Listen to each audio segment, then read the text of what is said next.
Good morning, my friends.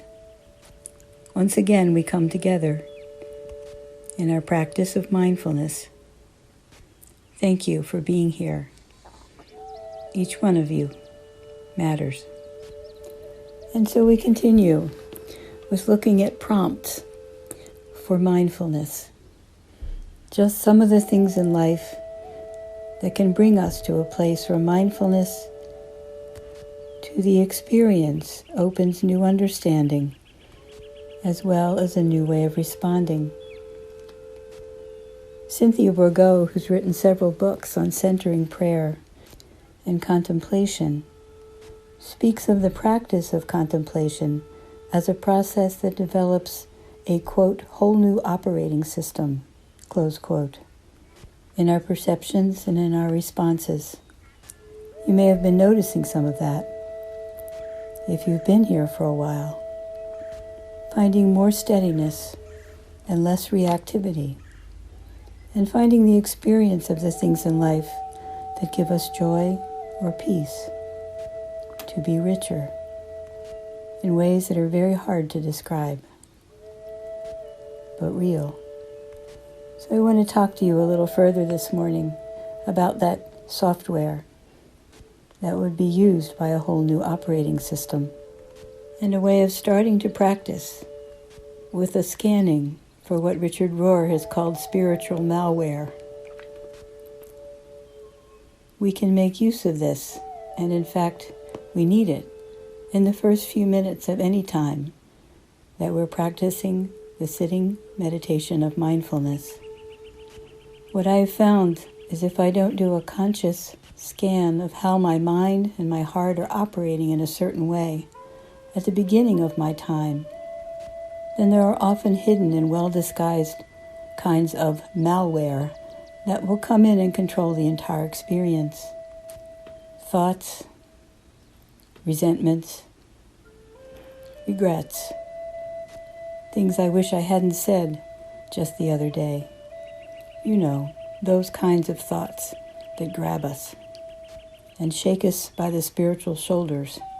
And like many things, when we can consciously name them, remember them, and acknowledge what is driving such thoughts, that well-disguised malware will not control the entire experience of that period of meditation.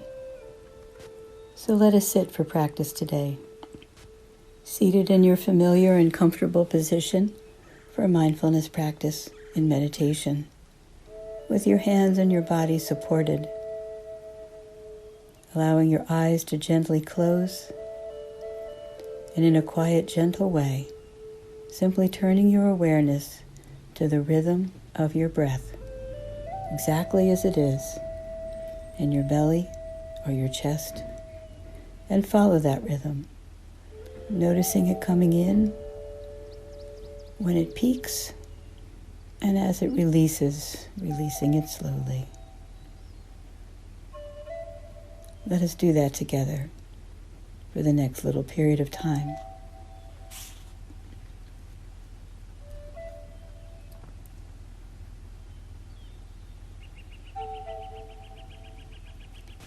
Allow your body to settle.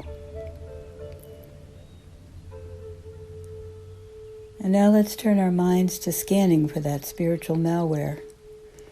First of all, you can generally recognize that malware by the kind of energy it carries. Spiritual steadiness is a sense of our energy flowing outward with a generous and curious energy. But today, as you look for that malware, the energy you're looking for is one that sucks you inward with a stingy and complaining kind of attitude. The first gives life, and the second takes it away. So let us look in our hearts for any spaces of resentment, agitation, perhaps about the current racial and health care dialogues that are going on right now. Something your partner does chronically that the malware will tell you gets in your way, and I wish he would stop it. or she would find another way to do that, or just stop it. You feel the energy? This is what you're looking for. Go find one example for yourself of that spiritual malware, as it's occupying your mind because you've asked it to show itself. And breathe while you're doing this.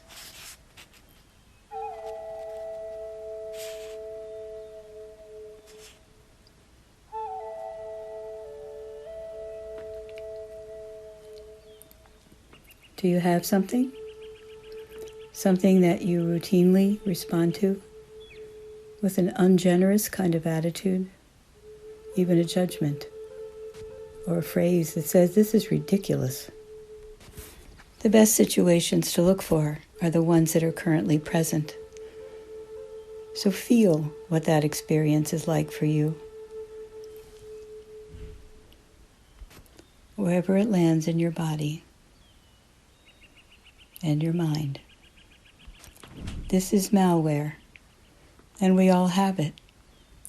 And if we don't clear our minds of that malware at the beginning of any mindfulness practice session, it simply continues to throw us off track, and we find ourselves thinking about it, even when that's not what we meant to do, because the malware is in charge.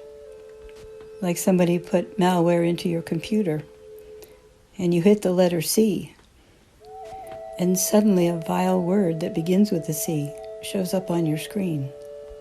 It's like that. Whatever feeling has arisen for you that comes along with this malware, like resentment, intolerance, something like that, hold it in your mind and label it for exactly what it is. I see you, my intolerance, and I know you well. Can you feel it holding on to you? Sometimes, for me, I feel that right in the back of my throat. Be aware of its place in your body and breathe into it at the same time.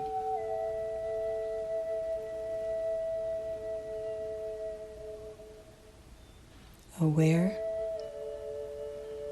naming, owning, and breathing.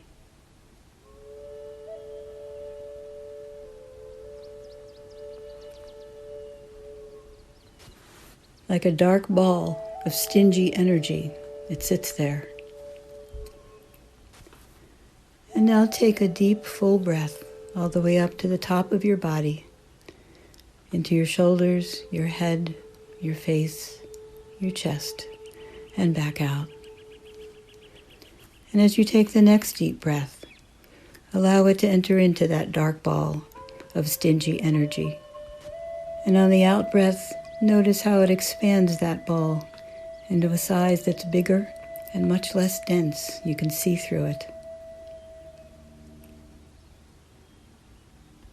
And on the next full breath, allow your imagination and your heart to notice how that dark ball gently breaks apart into strings and pieces that are light and float up into the sky.